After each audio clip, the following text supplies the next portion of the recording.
Detroit city government is a service institution that recognizes its subordination to the people of Detroit.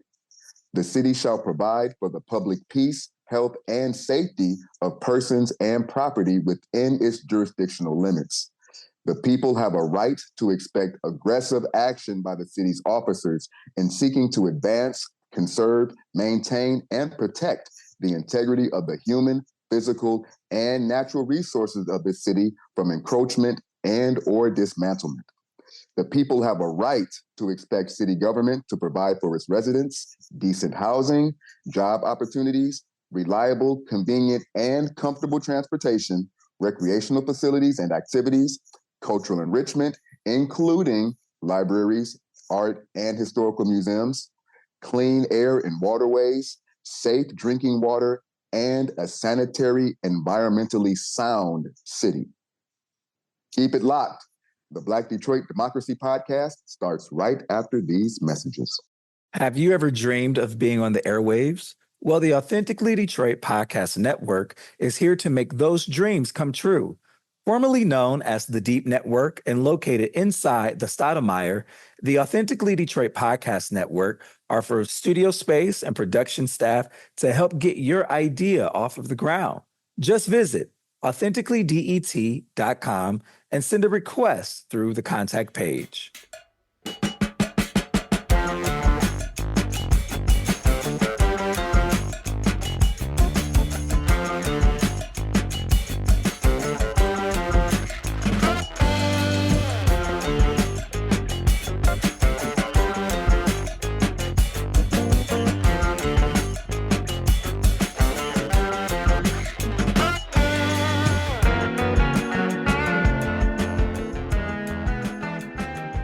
Hi, everyone, and welcome to the Black Detroit Democracy Podcast. I'm Donna Givens-Davidson, President and CEO of the Eastside Community Network. I'm Sam Robinson, founder of Detroit 1 Million.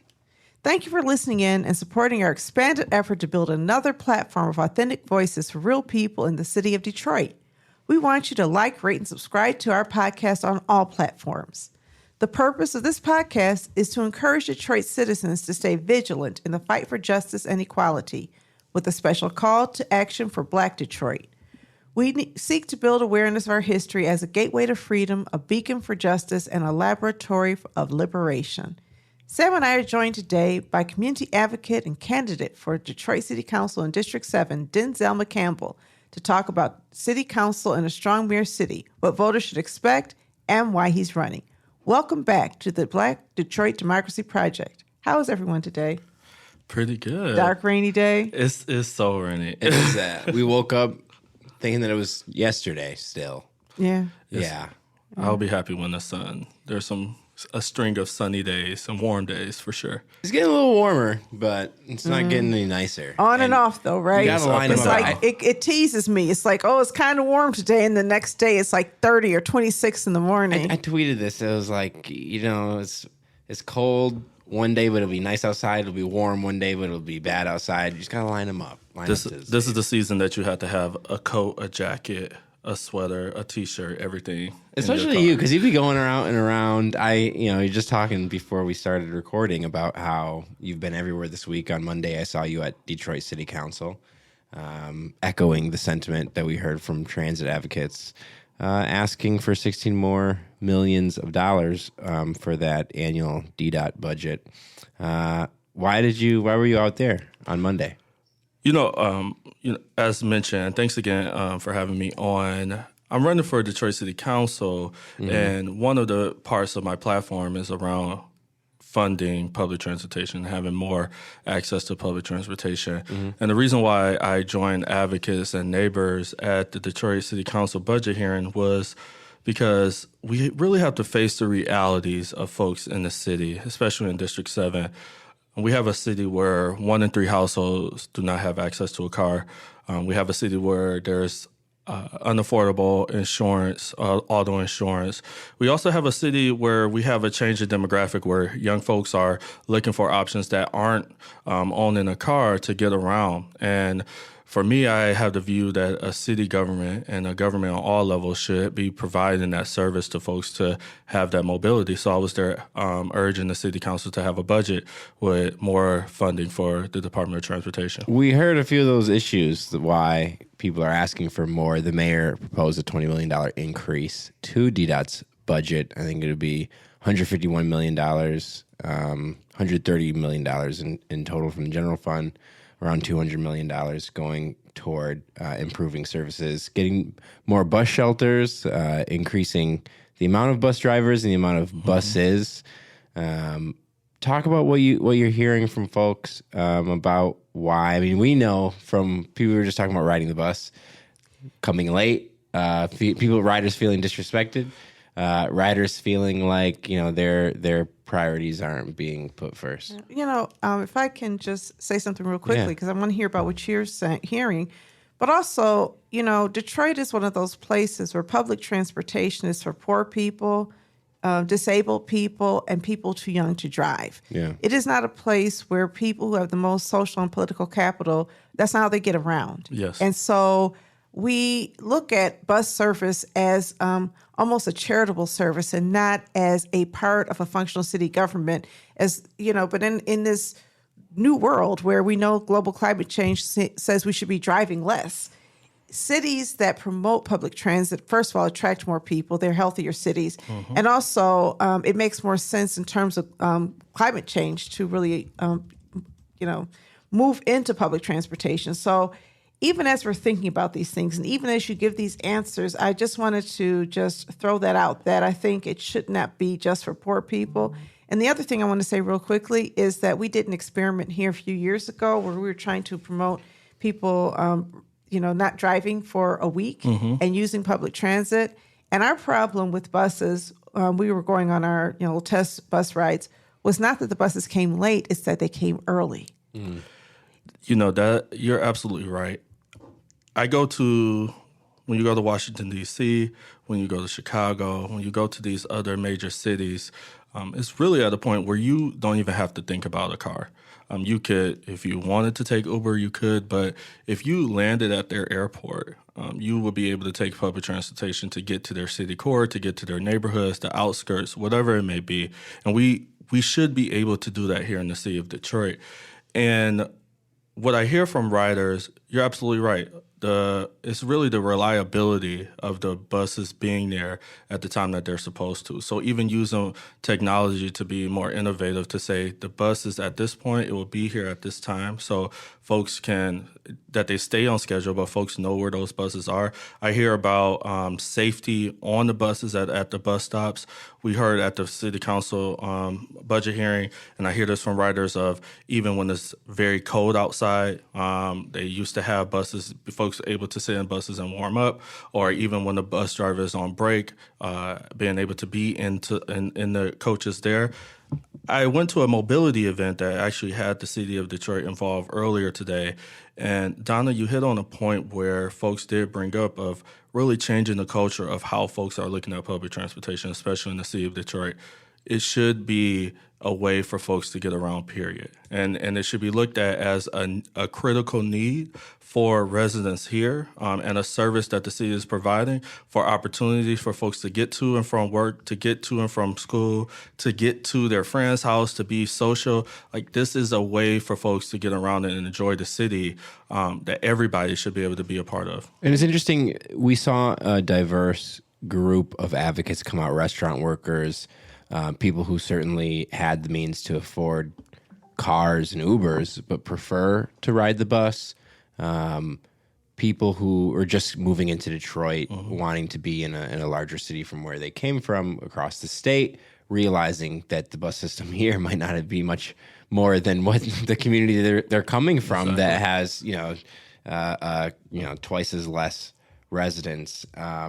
It's interesting you talk about the disparities, Donna, between the just perceptions of people who ride the bus.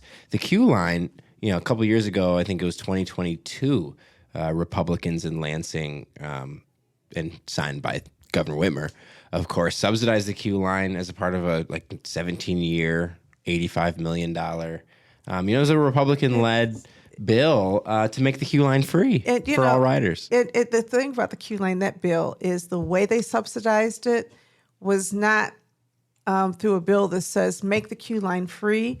I don't know if you remember, but it was somehow tied up in this convention center Yes, act. it was. And you had to read With lines. the hotel. I was like, I am not able to read this and figure this out. And it's the worst kind of non-transparent government. Oh, for sure. That you can have where, reasonable people can't read this and know what's happening. I remember our friend Chase Cantrell posted something like this on Facebook, and I was like, that's not happening. I don't see that in here. And I'm like reading it 3 or 4 times just to try to understand. And even with that bill, it's really the focus on how they did that, right? So if you're thinking about conventions and hotels in downtown, that's still not from the aspect of residents, right? That's still not acting from the point of we actually have to have ways for folks to get around town. And that's actually how we should be looking at all aspects of public transportation. And you hear from folks that are like, oh, well, who's going to pay for this? How is it going to pay? And things like that. Well, it's a service. It's public transportation, and we know these things, like I mentioned, they lead to folks getting to work. They lead to folks getting to schools. And if we're talking about creating more opportunities for folks to be in our cities, to live, to thrive, we're really going to have to take a look at expanding public transportation options. Well, people say who's going to pay for it, and I just want to know that when they talk about tearing down those Renton towers, who's going to pay for that? Mm-hmm. Who's going to pay for it only comes up when it comes to services for people who are not wealthy. When the whole point of subsidizing the Q line is to bail out all of those wealthy people who invested in this project that was failing. You had to make it free because nobody was riding it. I got on the Q line. I like the Q line, because you can park somewhere and go to one of those places downtown. You don't have to find parking. Go to one of the festivals. Yeah. But I could ride my bike faster than the Q line. Sometimes half the time. traffic. Like, same with buses, and that's why a lot of advocates are pushing for something further than the bus system itself. But buses go much faster. They do, than but those they're still cars. They're abiding by traffic, but the same as the Q line but is. But there's different innovations in buses where buses, as they're approaching a stoplight, the stoplight could turn red or green. Bus rapid transit. I forget what they call those lines. I can't believe that the Q line wouldn't be able to do that. Well, I don't think the Q line is a reasonable response to transit inequity or transit issues. I think a reasonable response to transit is to say, how do we help people who have the least access to transit gain access to these places? The Q line says, how do we help people who are in the wealthiest part of the city get around? And it's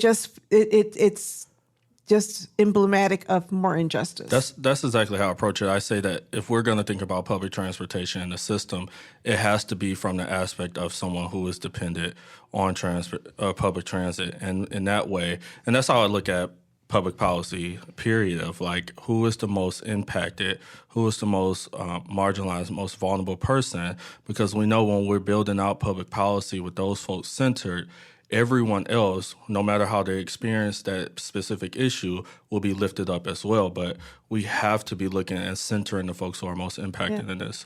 Well, I'm going to, with our lead-in, I don't know if you've heard our show before, but we have a lead-in which is from the Detroit City Charter, from the rights outlined in the Detroit City Charter. And one of them is that Detroit citizens have a right to expect city government to provide for its residents decent housing, job opportunities, reliable, convenient, and comfortable transportation. And if transportation, this is what residents have a right to expect from their city government. There is no articulated right for what businesses and corporations have a right to expect from city government. City government is supposed to be of the people, by the people, and for the people.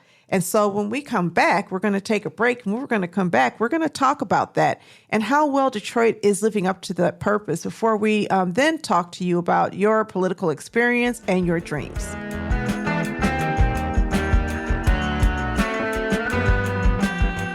Interested in renting space for corporate events, meetings, conferences, social events, or resource fairs?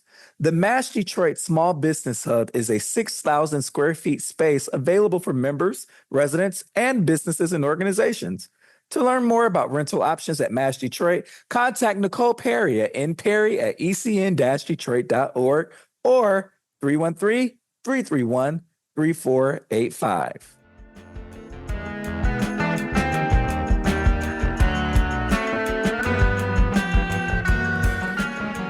Welcome back to the Black Detroit Democracy Project. Denzel. Yes.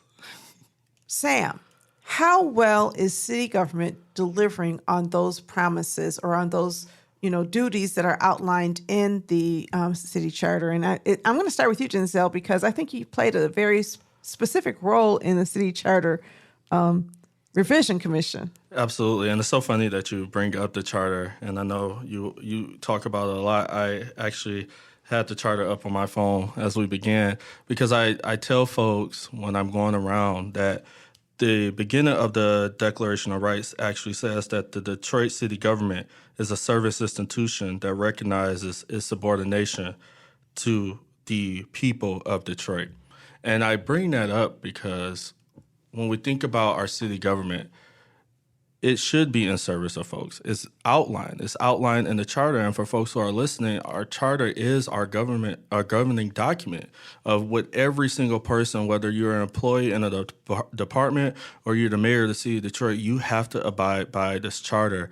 And when I'm thinking about whether it's public transportation, whether it's Department of Health, whether it is the public works, I think about, is this providing the service that folks need? And as I'm going door to door, folks are really feeling that there is a unbalanced attention to places downtown and our downtown area than it is to the neighborhoods. And look, folks in Detroit, and I really dislike when folks have this binary of, oh, so many folks are upset with what's going on downtown. It's not that. Folks enjoy new things. Folks enjoy places to go to. Folks enjoy being able to go out to enjoy dinner or a show or anything like that. But the key is that they also want those things in their neighborhood, and they also want their neighborhoods to have the resources of whether it's a full-service grocery store, a health clinic, a coffee shop just to hang out at, or those third places where folks can be in their community to have their needs answered and the services provided for the city.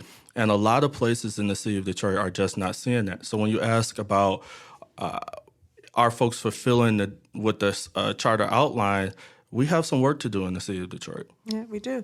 Now, Sam, you're not going door to door necessarily, but you said Denzel was everywhere. But the only reason you knew that because you were also everywhere, right? Yes, I was. So tell me what you're hearing. Are you hearing from people the same message, that they don't mind seeing what they see downtown, but they also want to see it in their neighborhoods?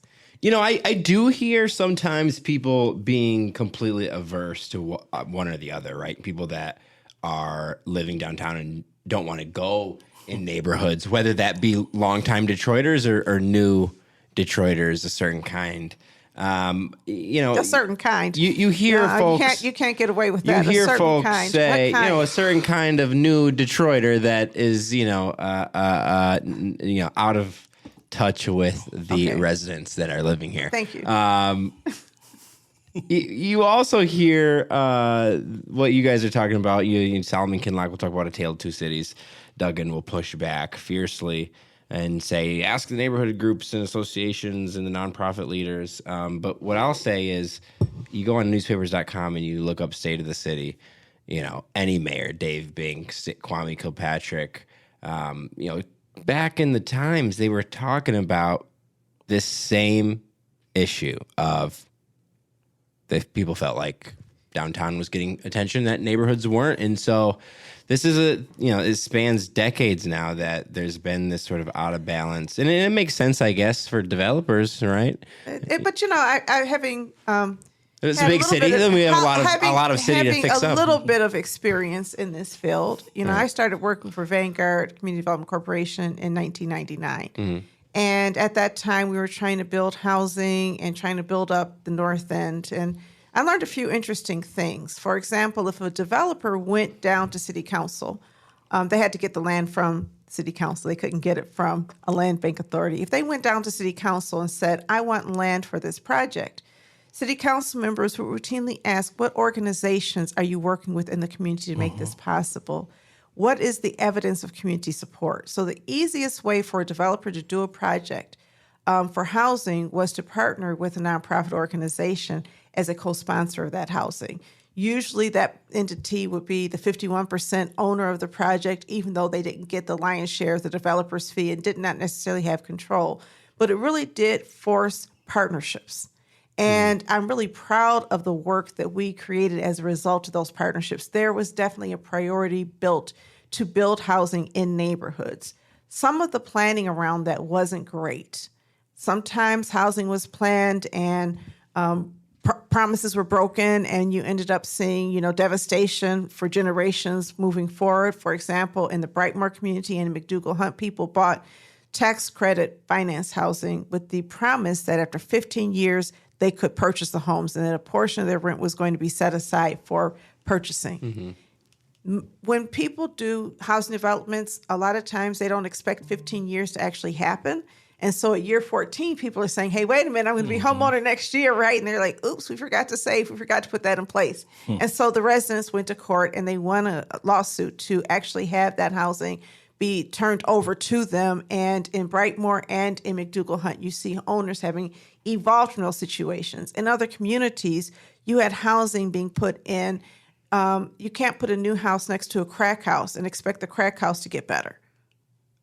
What ends up happening is that new house ends up getting burned, or people don't want to live there because they have turnover in tenants. So you had really bad placement and design of housing. And then you had people sometimes working in neighborhoods where the residents who already lived in those neighborhoods were not brought in as partners to support those projects. But I'm proud to say we did a project that is still standing at Melrose and East Grand Boulevard, just down the street from Triumph Church.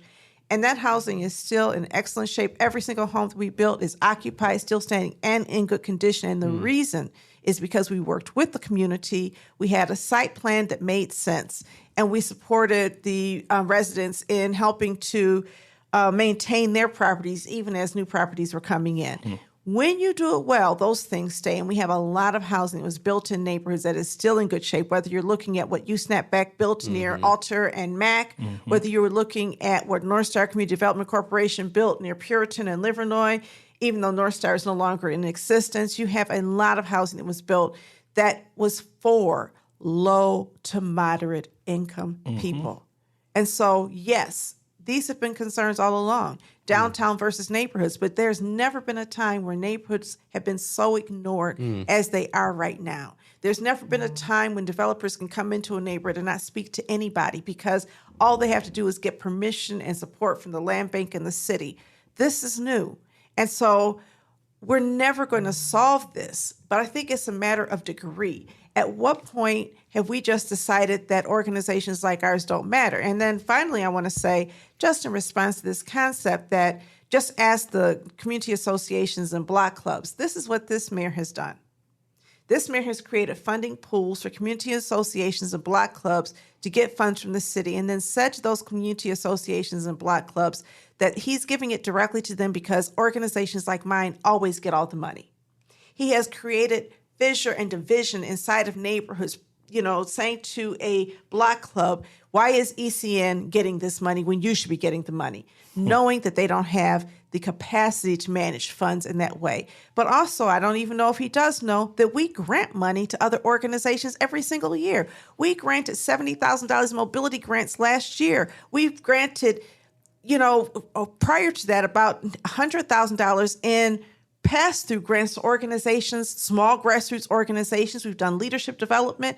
We should not be treated like the enemy, but that's how people get power. This is incredible insight. Getting on the inside of the nonprofit leadership, community organizations. It is because, but see, this is the mayor. The mayor is a tactician, and he understands very strategically how to gain power. He opens up an office of neighborhoods, staffs it with political cronies, and has an office of neighborhoods act as though it's functioning like a community development organization like ours. One of the most genius politicians, the most genius politician I've ever met, quote unquote, Karen Whitsett, who is also running in District 7.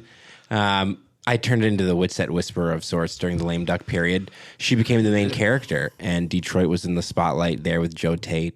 You were watching along as we all were.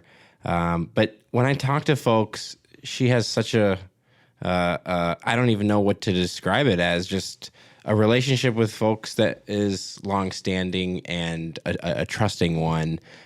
It does seem like, and you would know more than I would where those relationships come from.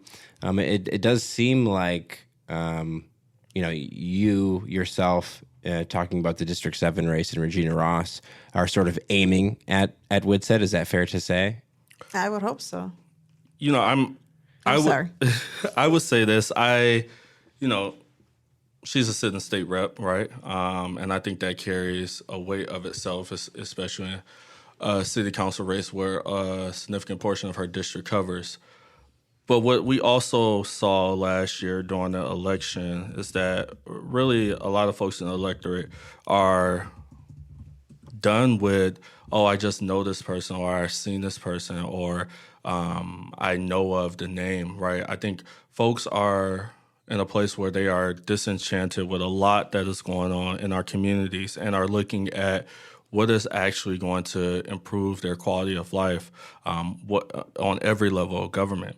And what has been disappointing is that there was an opportunity during lame duck to have meaningful legislation around water affordability, meaningful legislation around maternal and infant health, legislation around community violence intervention funding, and a host of other things that are very deeply important to folks in District 7 that when I'm on the doors, that I hear from folks, and to see that did not get across the finish line from the actions of folks. And, I would say those things should have happened long before, but there was an opportunity for that to happen in December, and for that not to happen because she was not there. I think folks will have something to say about that. But, what I'm focused on when I go door to door is actually talking to folks on what can we actually tangibly do at the city council level. And you won't be able to do that unless you show up, and that not only show up at the council table, but show up in neighborhoods, show up on doors, and build those relationships with folks.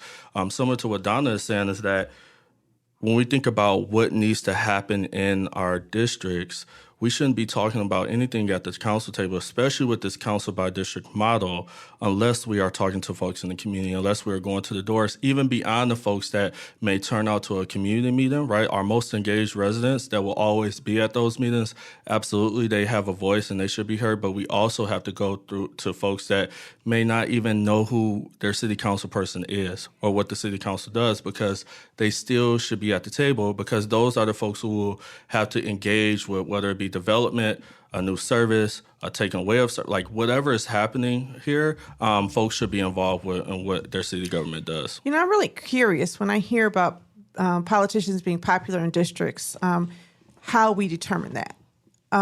Is it based on voter turnout and voters actually showing up, or is it based on the existing political leaders in a space being the ones to have that say?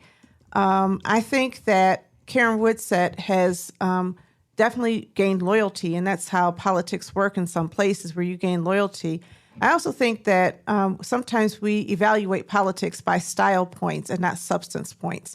Not did you create positive change, but did you create, did you make waves? Or in the case of Duggan, were you smooth? Were you able to sell something to people? Wow, this guy is so smooth. And this is what we're looking at. And we do that at the disservice to the most vulnerable people inside of a community, because when we only look at the style and we don't look at the substance, the people who really need substance are the people who need things that are not being addressed, as you pointed out. Karen Whitsett, my issue with her goes back long before this last session. Going back to when she refused to support elective abortions for women who received Medicaid. And she said, I will not cast a single vote to allow taxpayer money to fund elective abortions when those same dollars should be used to fulfill our duty to struggling seniors living in poverty. Mm-hmm. She did not have a bill for struggling seniors living in poverty. It was a false, just a false fight. It was just, why should poor women have lesser access to reproductive health care than women who can pay? And who in her district thinks that you should have fewer rights if you're poor than if you are middle class? I think that there's people who are anti-abortion, and I get that. But if abortion is legal and you've decided that certain groups of people, certain classes of people shouldn't have it because seniors are also poor, it just doesn't make sense to me. I think she did not represent her district well. And this is not even the second time that she's done that. She has a pattern of siding with the other side, making waves, getting attention, and then, saying, well, listen, I'm acting on my voters' will, and I just hope she doesn't make it to this fight. What I will say is all the issues that we brought up, and we talked about lame duck, we talked about reproductive justice. I've been actually a part of those movements and that work around crafting legislation, helping to push and advocate for it.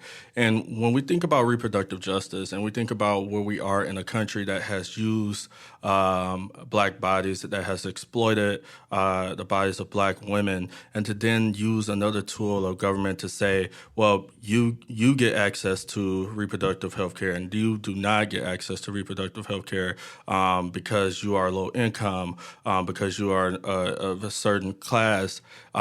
For me, that dates back to the oppressive history of this country. And what for me is that if we are saying that everybody deserves bodily autonomy, that means everyone. And it should not be by class. So that's what drives me in this work as well. But we also have to think about, when we think about this, all of this around economic opportunity, when we think about reproductive justice, when we think about actually answering the needs of people's basic needs, access to water is a human right. We should have water affordability. That was held up by her actions. When we think about community violence intervention, that was held up by her actions, especially in the District 7, where violent crime rates have plummeted because of the work of organizations like Force Detroit. That you talk to them and they say, well, we actually need resources in the whole of government to take care of all of these issues when it comes to housing, when it comes to water affordability and utilities. That's what we have to look at when we are making decisions as elected officials, as community members, the impact of all of these issues together on someone's lives. And we have to have that very broad focus on these issues and know how they connect with each other as well. Now, question, how does city council act in a strong mayor city to make those things happen?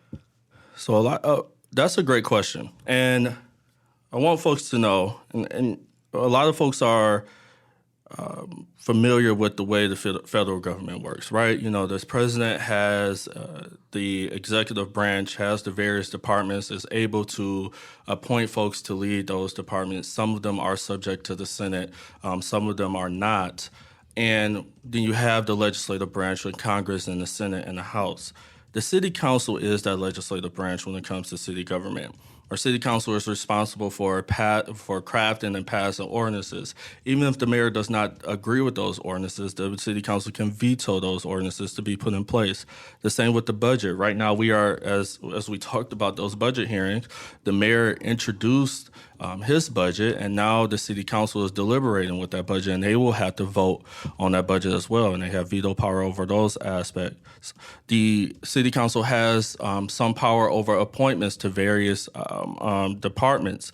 When we just had a new city chief approved, right? A police chief, sorry, and the city council had the power to either reject that police chief's choice or approve it. That is the same for various departments as we come to that.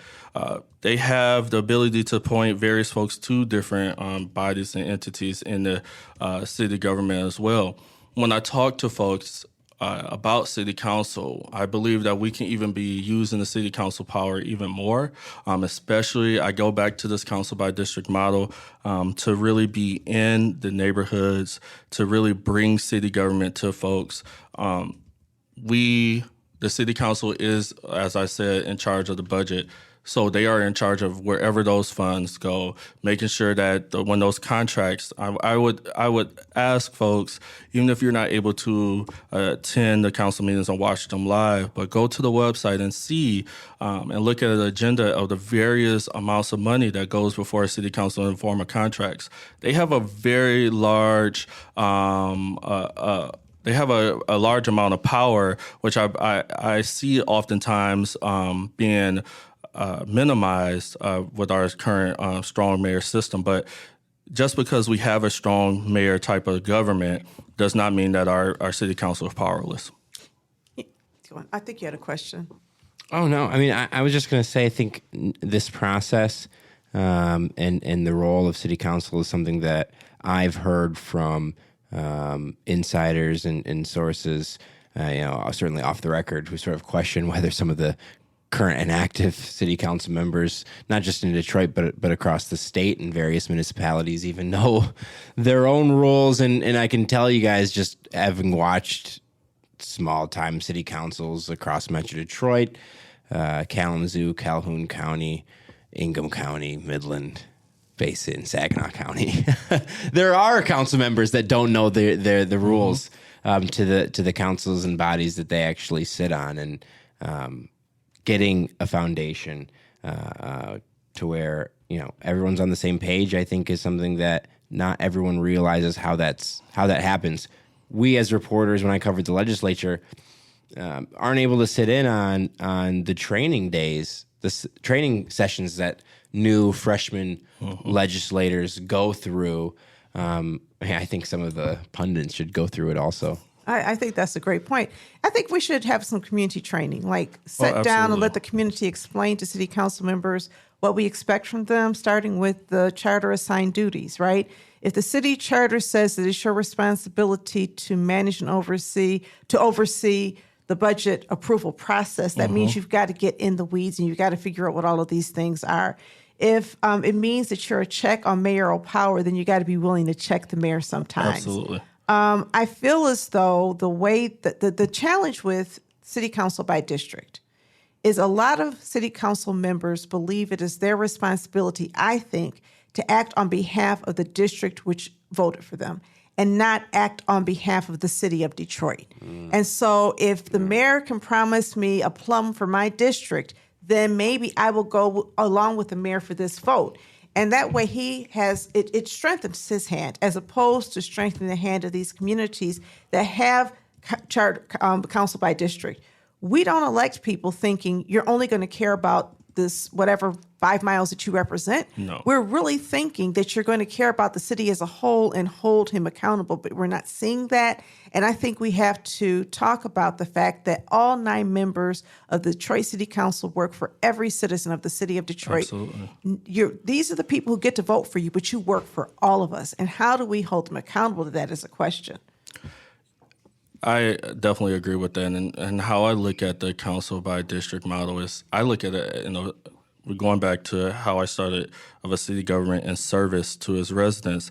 I think about it as city services, right? I talk a lot about growing up in the city of Detroit when we had many town halls or where you could go right down the street. Growing up on the east side, I know it was around 7 Mile and Conant, where you could go and get services where you could talk to folks from the water department, the assessor's office, get those answers to those questions that you have without having to go downtown. Mm-hmm. And that's actually how I look at council by district, of making sure that your district is serviced by the services that the city has to offer, that your district is having that face-to-face time with the departments and getting their answers questions, that you are present, that they have more of a interface with their council member. But when you're thinking about these issues beyond council by district, I don't go when I'm leaving District 7 and going to District 5 on Livernois.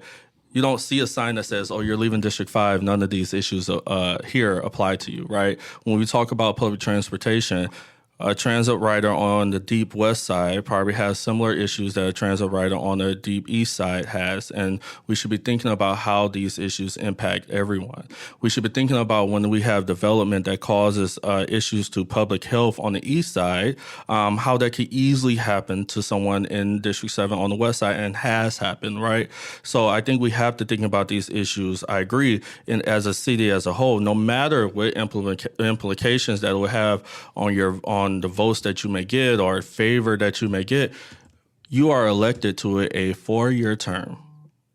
That is it. You are not promised anything after. We are not promised tomorrow. So, right? So it's like you should be making decisions that are beneficial to the population of the city of Detroit, because you are elected as a council member for the city of Detroit. So I'm going to love having that conversation with the next seat at City Council. And even as we continue speaking to candidates, we're going to take another break. And when we come back, we're going to talk a little bit more about Denzel's background, his motivations for running, and what we can expect to see next.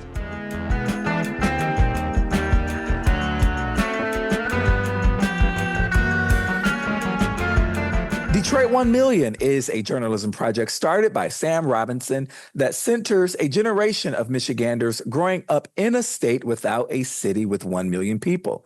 Support the only independent reporter covering the 2025 Detroit mayoral race through the lens of young people. Good journalism costs. Visit Detroit1million.com to support Black independent reporting.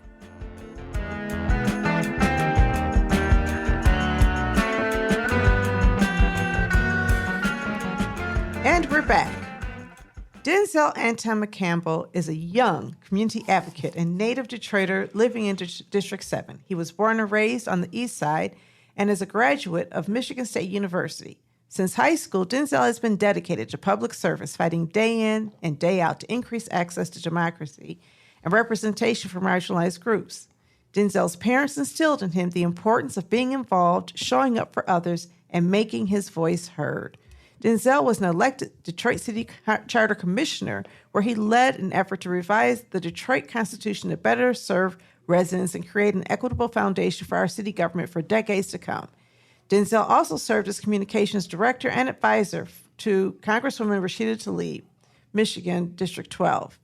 He is currently the managing director for a statewide advocacy organization where he works with Michiganders to effect change and deliver on the everyday needs of his neighbors. So, Denzel, you have quite an interesting background. Yes. We didn't mention here that you also, I don't think we mentioned that you ran for city clerk Yes. a few years ago. And so if you can just wrap up your introduction into politics, how did you get into politics? So, I point out specifically my parents because I remember growing up, my mom would wait for me on election day, and she would take me to the ballot box with her and say, which of these candidates have you seen?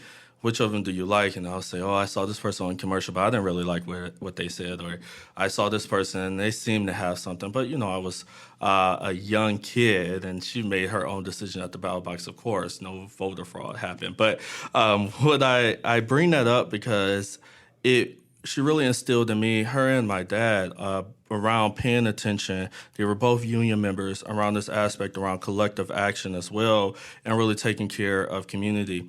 So when I went to Michigan State, this was before the Larry Nassar scandal, but I remember being at the table with university leaders, and we were talking about investing more money into the counseling center because there were fellow students who were coming. I was a part of student government, and they were coming to us to say, they were survivors of sexual assault, and they were trying to get appointments in the counseling center, and they were having to wait 4 to 6 weeks. Oh my goodness. And it was horrible. And I remember we said, okay, can you put more money? Our tuition is going up, so you definitely have more money. Can you put more money into the counseling center and support for folks, survivors of sexual assault? And I remember one university leader said, no, because if we take money from the classroom, or if we take money from the classroom and put it to there, we won't have money for academics. Now, mind you, you were still increasing our tuition. So that really showed me the aspect of this power dynamic of folks being in these institutions, really in this power struggle between folks who actually needed resources and folks who had those resources but refused to provide them. And that's really where how I got my start around organizing, really to put and these demands on the folks who had power, who had the resources, who were accountable, who were supposed to be accountable to the folks that they serve and were not actually doing that work. I've been involved in voting rights and election protection work so folks could have that voice at the ballot box and beyond.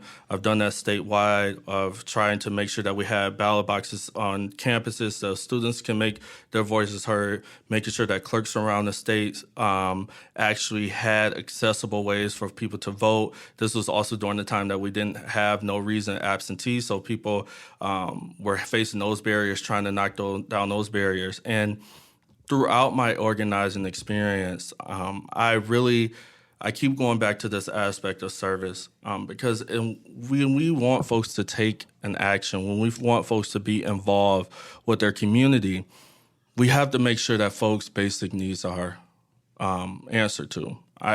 We've heard time and time. I had a friend who was doing some community organizing around development. And she went to a woman's door, and she had kids. And she said, "Oh, I want you to can you come down to this meeting?" She said, "Look, I care about that, but I'm trying to figure out how I'm going to feed my baby tomorrow." Because she didn't have access to formula. And when I heard that story, I said, that's exactly it. We cannot go to folks and say, oh, you have to take action on this larger thing when this thing right in front of them is not answered. Right. So that's why when I'm going around to folks in District 7 in the city talking about what are the things that you actually need, and I hear of folks saying, of course, we need access to jobs here in the community, education opportunities, grocery stores, and it seems that it's not as, if you're someone who has access to a car to get to Meyer, it's not going to be as to hear that you can get there. But these are folks that may not have that access, and they should be at the center of our work for sure. Yeah. One thing that I think is one of the most noteworthy parts of your experience, certainly that your critics are going to talk about, is your work with Rashida Tlaib, which, I would imagine you're probably quite proud of, but she is a polarizing figure. One of the most right now. I think just her entire existence sort of underscores the fissure within the Democratic Party. I think it's interesting zooming in. You talk about State Rep Karen Whitsett, her sort of, value system over the last 6 years sort of underscores the dilemma within Dems across the country as well, competing for power, the different factions there. I guess, what is it about Rashida that made you want to work for her? And I guess just talk about her work in Detroit. And it's, it's very much criticized, people thinking that she's too concerned with other places. I just have to say, it really hurts me to hear a comparison between Karen Whitsett and Rashida Tlaib. Yeah. That hurts my feelings, especially because we're sitting in the Stoudemire Wellness Hub. And Rashida got us congressional funding to support our work here, and has done so much work fighting for our community against environmental injustices. So they are two people who are polarizing, but one person is polarizing in a way. Both Democrats. They're both Democrats, but when you bring Rashida to the hood, Pete, the hood loves Rashida. Oh, yeah. The hood loves her. They don't like Karen? Not like Rashida. You can't. What has Karen done? What is her? You have to ask her. You do, and I'm not. I don't have to ask her, but I'm just saying, if you look at Rashida's track record of community organizing, activism, and investing in the community, she not only she brought more community groups money from the federal government than any other congressperson in the state of Michigan, and I'm just speaking on that behalf. And when we were dealing with Stellantis expanding here, Rashida was the one who was fighting against the environmental injustice even before I knew it existed. I found out that the state was going to allow Stellantis to increase pollution here by decreasing it in Warren because Rashida came to a community meeting, to our annual meeting that year, and told us what was happening. She was engaged in letter writing campaigns and making demands on the state and the federal government. So I just, even, again, that's a style kind of comparison, but not a substance comparison, because Rashida has a track record of consistent progressive values. And I think Karen, I don't know what her values are.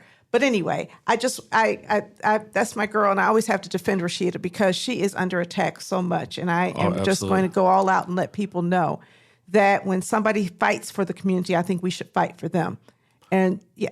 I agree, and I am definitely proud of the work that I've done with Rashida in the office. I would tell you the times that I've seen Rashida most frustrated is when we are not able to get help to residents as quickly as possible. And what I mean by that, and I will say I credit her for the reason why I talk about service so much, is that when you go to folks in the 12th congressional, and when you go to folks in now what is the 13th congressional district of areas that she previously represented, or you go to folks in the state house district that she previously represented, you will hear folks say that Rashida Tlaib called me back.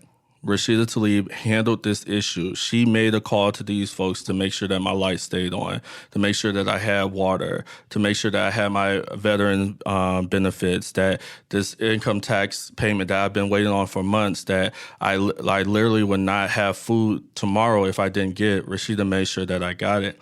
And that's how I look at her leadership style, of thinking that when you see her, and what's so interesting about what you brought up, Sam, of what folks, the perception of what they see she cares about, is that I remember the role when I was her communications director, and it was a certain issue that came up, but you know, a member of the media. And it's more so it happens with national media, right? Sure. That it's like that they'll come and say, oh, yeah, we would like to talk to the congresswoman about this. And I said, okay, well, I said, well, she just introduced the Water is a Human Right bill, right? That will make sure that we prevent water shutoffs. And she really wants to talk about that. And I understand you want to talk about this issue so she can touch on that.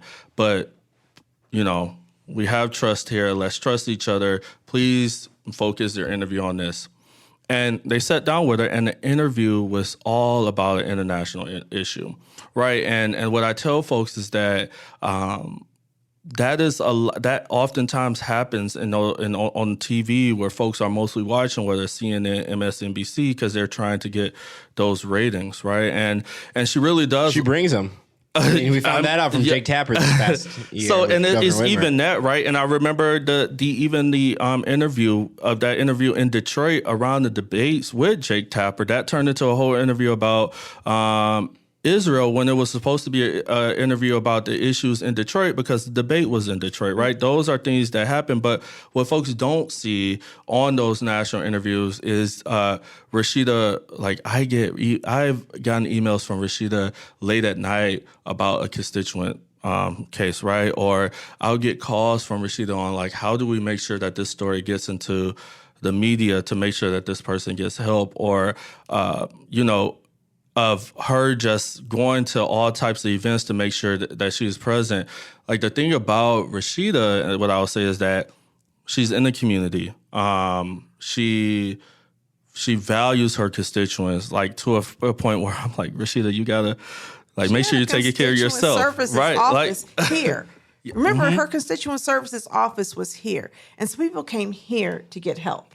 And we weren't the only one. We were one of a few constituent services offices that she put inside of community centers and neighborhoods, and not just in official buildings where people don't always have access.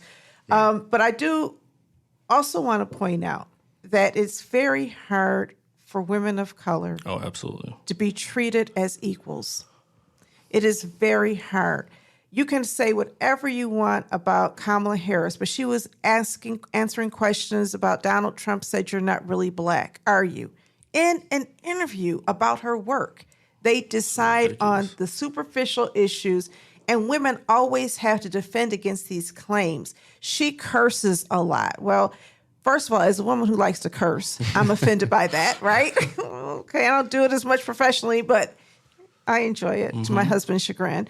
But also, this when Coleman Young was cursing, it was okay. When she's cursing, it's not. And then I think when you have a woman who is Palestinian, chastised for standing with Palestinian people, I would not respect her if she didn't. Because if those were my people and I wasn't standing there, you shouldn't respect me. And I don't care, maybe I never lived there, but those are still my people. And Donna, even from her harshest critics, the people who stand in direct opposition to her values, they respect her for that.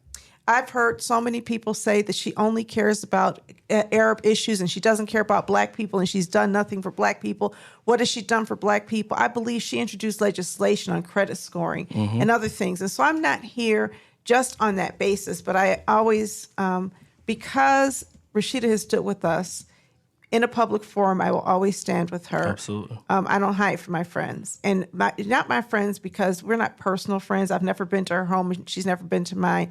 But I think people who have contributed to the people in our community, like I've seen her contribute, and to our organization deserve a special level of support against those political attacks. So we just have a few more minutes, but I do have some questions also on your track record and what you want to see happen. What would your top 5 priorities be as city council person? Absolutely. So my top 5 priorities. One, thinking about, as we talked about public transportation, I do think that we should actually at least double the funding that goes into the Department of Transportation, really to get us to the bare minimum, but to also get us thinking about how do we actually expand transportation options in the city. We talked about bus rapid transit. I think there is a future to have true public transit with rail in the city and regionally. Truly affordable housing, like making sure that, as we talked about, that community organizations and nonprofits actually get what they need to do housing in the city in an equitable way, but also to make sure that things such as the right to counsel is fully funded, making sure that we take on these investors that are really taking advantage of folks that are not actually keeping the property that they have in the city, that we eliminate the barriers that folks have to home ownership. Thinking about environmental justice, we have to make sure that folks have access to water, that we are making sure that we are holding corporate polluters accountable on the city level and having ordinances that ensure that we have clean air and clean soil. Also thinking about, in the city of Detroit, folks don't know this, but a lot of folks don't know this, but we don't have a central office dedicated to senior resources and services. We have a lot of organizations that work on it, and the city government should be a true partner, but we should have a one-stop shop for seniors to say, I need help with home repair. I need to know about the property tax exemption. I need to know about the discount for trash collection. There should be someone in an office dedicated to that. Having more resources for young people. I just talked to someone about having community spaces where folks can get training, whether it's on music production, audio production, or entrepreneurship or things that they want to do. We have to meet folks where they are. And then I will also say is that on that service-oriented process of providing true community service, bringing city government to our neighborhoods, to our communities, and making sure that folks have what they need in their neighborhoods. And the last thing is on that equitable development. There's a lot of data out there of what folks need. We have done study after study. We have to now use the leverage and the resources of the city to make sure we are addressing basic needs in the neighborhoods. Do you support downsizing or, phasing out the Downtown Development Authority? Yeah, yes, and I think there should be some conversation about this with the Downtown Development Authority, because I saw an article about even where we're getting like the history and the origins of downtown development authorities having the need to get downtowns resurgence and more vibrant. And you can argue that the downtown in the city of Detroit is doing that, but now the DDA is still getting these tax captures that are impacting the schools and libraries, and I believe and the it's general fund of the city. And yes, and I believe it was Outlier. I can't remember the outlet, but they're still even taking more than they're supposed to be taken in that way. So that should definitely be looked at, and there should be a very earnest conversation on the state level too to look at that legislation as well. Yeah, Denzel, can I ask you some different kind of questions? Sure. Yeah, in District 7, where do you buy groceries? Where are you going out at night and in the weekends? Maybe, your favorite bar or restaurant. And tell the people, who is your favorite Detroit artist or just celebrity, somebody that we know that you admire and aspire to be like? Yeah. Okay. So the first question for groceries. I'm a member of the Detroit Food Co-op, so I would love to see a co-op in District 7, but I go to District 5 for groceries. My favorite place in the city to hang out is Spotlight, so I come to the east side. My favorite artist is probably Cashed Out. Okay, shout out to Cash. Yes. So that's my favorite Detroit artist. But I think I love hanging out at Spotlight. I love going to Black on Both Sides on Monday nights as well. Where's that? That's at the Godfrey on Monday nights. My favorite spot in the city, my favorite place is Sunset Point at Belle Isle. I love going there, especially after a long day or just it's been a long week, just being by the water, seeing the skyline, and it's just so peaceful just to be there. So I love the city. I've lived in Washington, D.C. I interned there for a summer. I've visited other places, and I'm not just saying this to be cliche. Like, there's no other place like Detroit. And this is coming from someone who, like, as a Black person, like, you really, at a point, you can take it for advantage, like being in a place that you are just surrounded by so many Black folks and being in these Black spaces that other folks in other cities are like, I haven't experienced that. When they come to Detroit, they're like, oh, wow. Now I see what y'all mean when y'all say this about Detroit. Not just Black folks, but Black folks who are highly educated, Black folks who are union workers, Black folks who are churchy. You have this very diverse and rich Black community that makes this all fun. I love my city too. It's so I good. was actually living in the suburbs. I was just talking about this day. When I moved back to Detroit, I could breathe differently. I was like, I am home. So I really appreciate that. And Sam, you're a newcomer to Detroit. I am. Yeah, I've been here 5 years. But you seem to like it here. I don't plan on leaving. No. There you go. So we, you're a wonderful transplant, and I see you still have a lot of love for the East Side, Denzel. I'm just going to point that out. Oh, yes. All right. I love the East Side. That's the thing, I tell folks I'm an East Sider. Now I'm becoming a West Sider. I'm just a Detroiter now. It's like that. That's right. And I'm a West Sider, now I'm an East Sider, right? Yeah. I think the most important thing in public servants is that they love the people they serve. When you love the people you serve, all of the ideology makes sense. But when you don't love the people that you serve, sometimes the ideology can be swayed or minimized and stuff like that. So I really appreciate you coming here, and you've always demonstrated a lot of love for the communities that you've worked in and served. I want to thank you so much for listening to the Black Detroit Democracy Podcast. Be sure to like, rate, and subscribe to our podcast on all platforms, and of course, support Black independent reporting on Detroit1million.com. because good journalism costs. And I'm a subscriber on Substack. Same. All right. Any last words? I hope it is a brighter and sunnier day tomorrow. Let's get it, guys.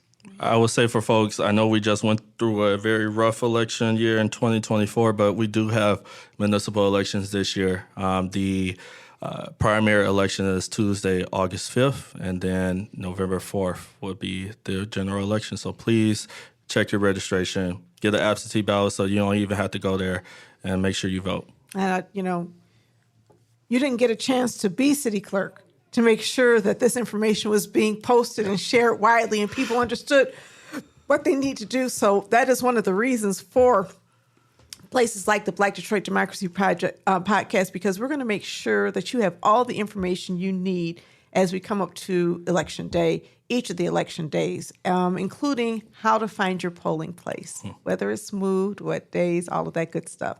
Thanks, guys. I'll see you next week.